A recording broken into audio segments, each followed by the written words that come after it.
عامر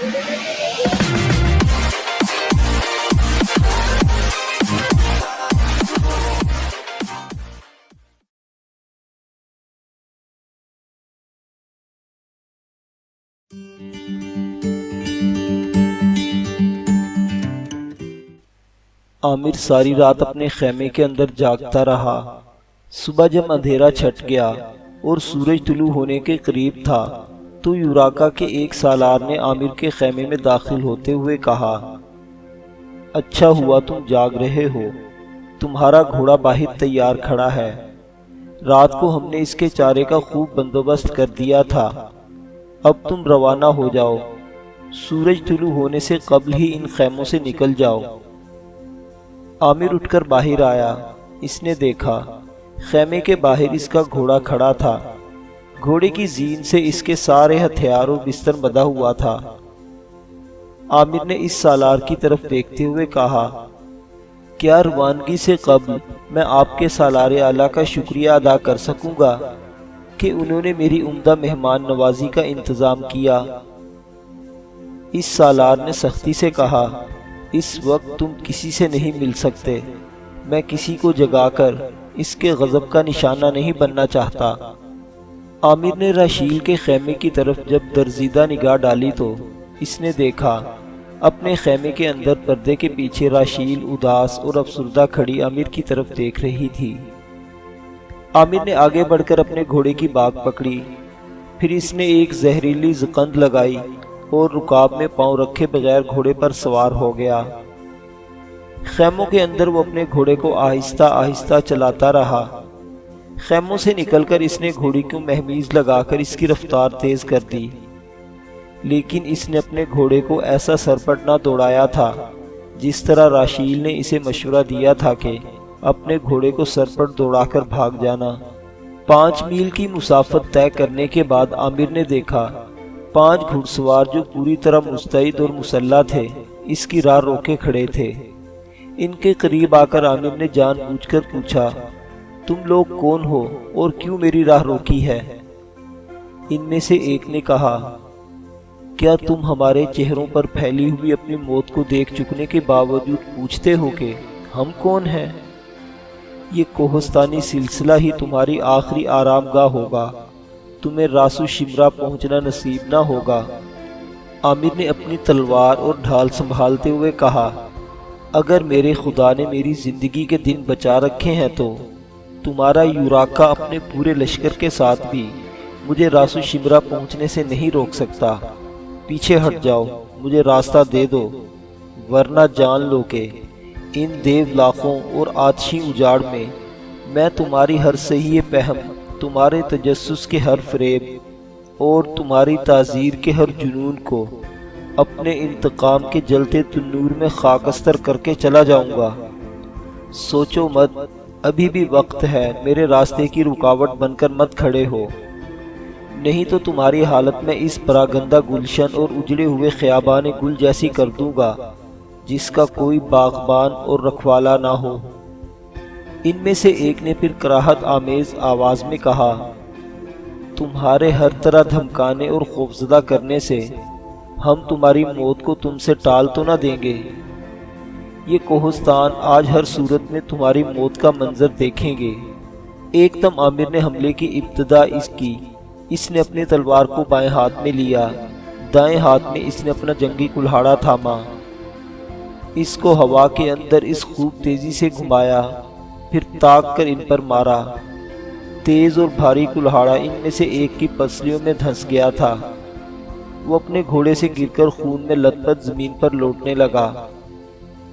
بقیہ ابھی دم بخود ہو کر اپنے گھوڑے سے گرنے والے ساتھی کی طرف متوجہ تھے کہ عامر نے اپنے گھوڑے کو سخت ایڑ لگائی اور اپنی تلوار ڈھال سونت کر وہ وجد انگیز لہر، سنو خیز لو، طوفانی جھونکے اور بے اما شعلے کی طرح ان پر حملہ آور ہو گیا۔ اپنے پہلے حملے ہی میں اس نے ان میں سے 2 اور کی گردنیں اڑا دی تھی اور اس کے ساتھ ہی وہ فوراً پینترا بدل کر پیچھے ہٹ کر جا کھڑا ہوا۔ آخری دونوں ساتھی وحشت زدہ ہو کر اس کی طرف دیکھنے لگے۔ عامر نے ذہن اور نفس پر خوف طاری کر دینے والی آواز میں کہا، میں نے تم سے کہا تھا میرا راستہ چھوڑ دو، ورنہ ان دیو لاخوں کو تمہاری موت کی نوید سنا دوں گا۔ سنو، اب تم بھاگنا بھی چاہو تو میں تمہیں بھاگنے نہ دوں گا، میں تم میں سے ایک اور کو قتل کروں گا، ہاں دونوں میں سے ایک کو زندہ رکھوں گا۔ وہ اپنے 4 ساتھیوں کی لاشیں لے جا کر یوراکا کو دکھائے اور اسے بتائے کہ دھوکہ اور فریب کا انجام ایسا ہوتا ہے۔ اگر تم میں ہمت ہے تو آگے بڑھ کر مجھ پر حملہ کرو، ورنہ میں تم پر برسوں گا۔ وہ دونوں اپنی جگہ دم بخود کھڑے تھے اور ان میں اتنی سکت نہ رہی تھی کہ عامر پر آگے بڑھ کر حملہ کریں یا اس کی بات کا جواب دیں۔ عامر پھر مسدہ مرگ مفاجات بن کر ان پر حملہ آور ہوا۔ اب صرف 2 دشمنوں کے سامنے اس کے حملوں میں ایک نادر لغزش مستانہ اور نرالا سوز سپاہیانہ تھا۔ چند ہی لمحوں کی کشمکش کے بعد عامر نے ان میں سے ایک اور کو ختم کر دیا۔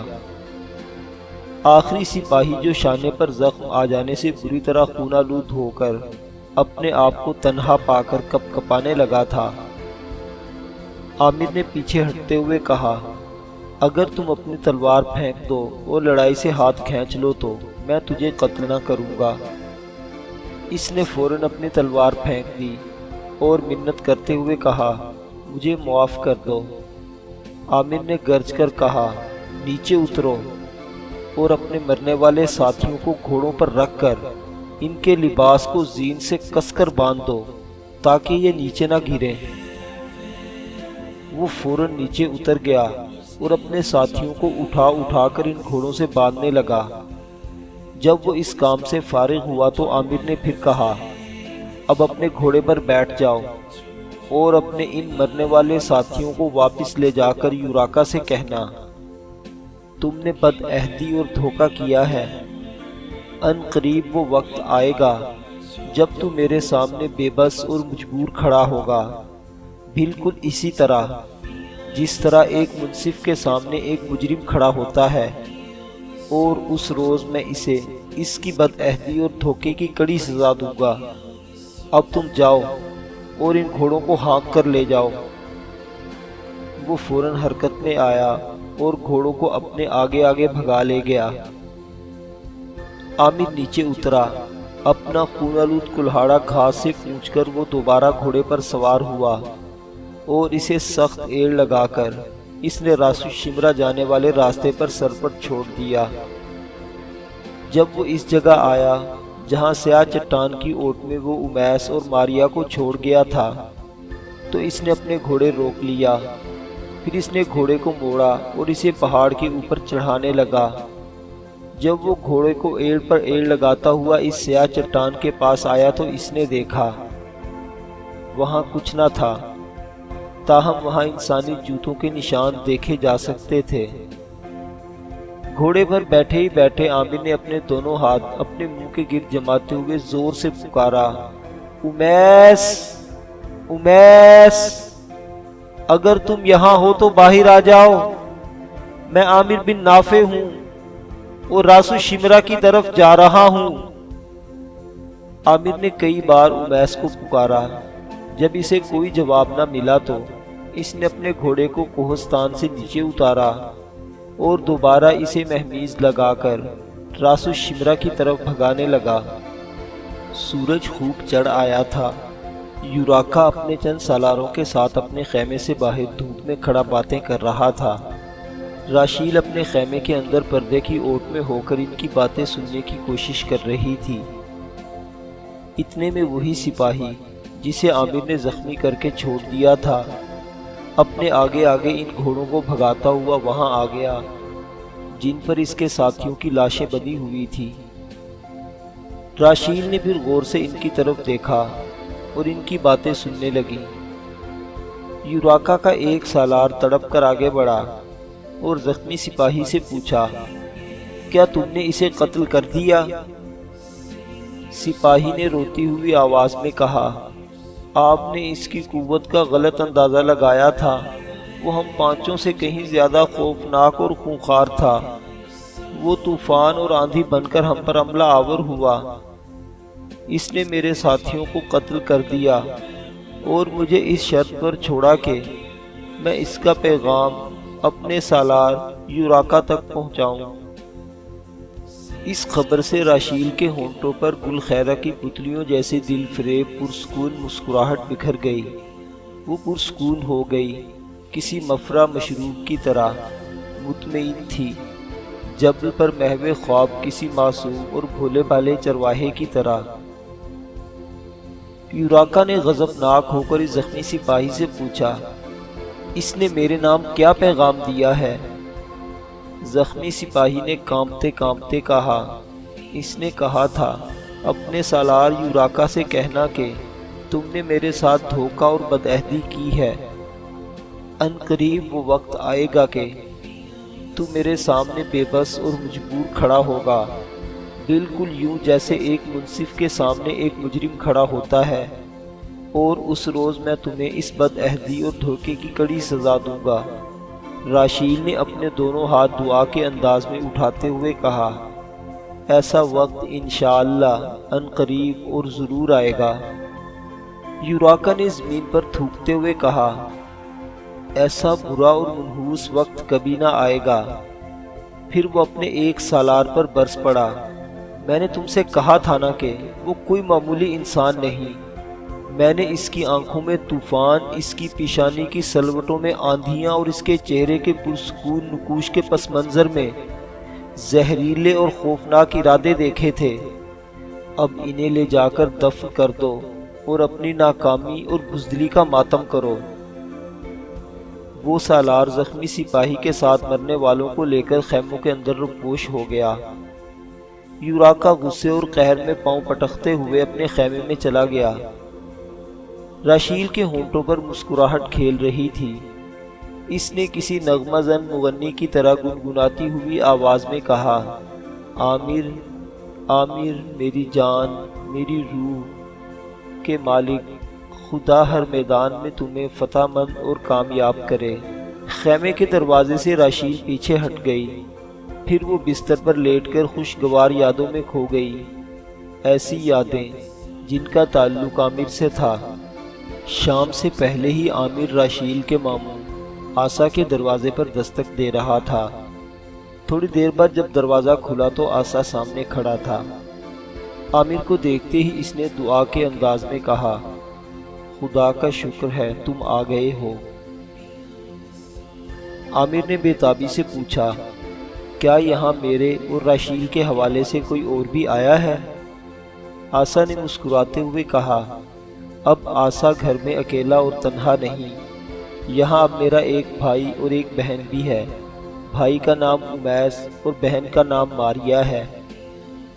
سنو تو، جہاں دو بھائی ایک بہن ہوگی وہاں کیسی خوشی، سکون اور اتفاق ہوگا۔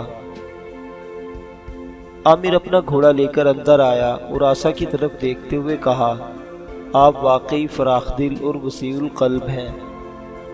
آسا دروازہ بند کرنے لگا۔ عامر سیدھا استبل میں گیا۔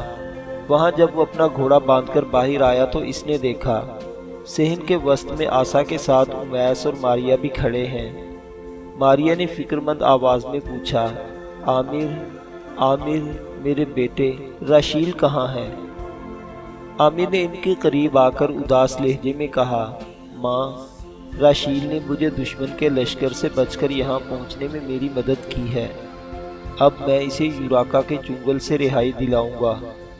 تم فکر مند نہ ہونا، وہ بالکل ٹھیک ہے اور یوراکا اس کے اشاروں پر ناچتا ہے۔ میں تم دونوں کے متعلق فکر مند تھا۔ اب تم یہاں پہنچ چکے ہو تو میں پرسکون ہو کر اپنے کام میں لگ جاؤں گا۔ اب میں دن رات راس و شمرا سے باہر ان کوہستانوں پر بیٹھ کر پہرا دوں گا جس کے پاس سے دمشق سے آنے والی شاہراہ گزرتی ہے۔ مجھے دمشق سے آنے والے لشکر کا اب بے تابی سے انتظار ہے۔ اس کے آتے ہی میں یوراکا کے خلاف ایسا حرکت میں آؤں گا کہ وہ دونوں بھائی اپنی ساری سرگوشیوں اور سازشوں کو بھول جائیں گے۔ ماں، تمہارے پاس کھانے کو کچھ تو ہے تو مجھے دے دو۔ میں نے کل رات کو کھانا کھایا تھا۔ اس کے بعد راسو شمرا سے باہر جاؤں گا۔ اب میں دن رات وہیں رہ کر لشکر کا انتظار کروں گا۔ تم لوگوں کو تکلیف ضرور ہوگی، لیکن امیس کے ہاتھ صبح و شام میرا کھانا وہی بھیج دیا کرنا۔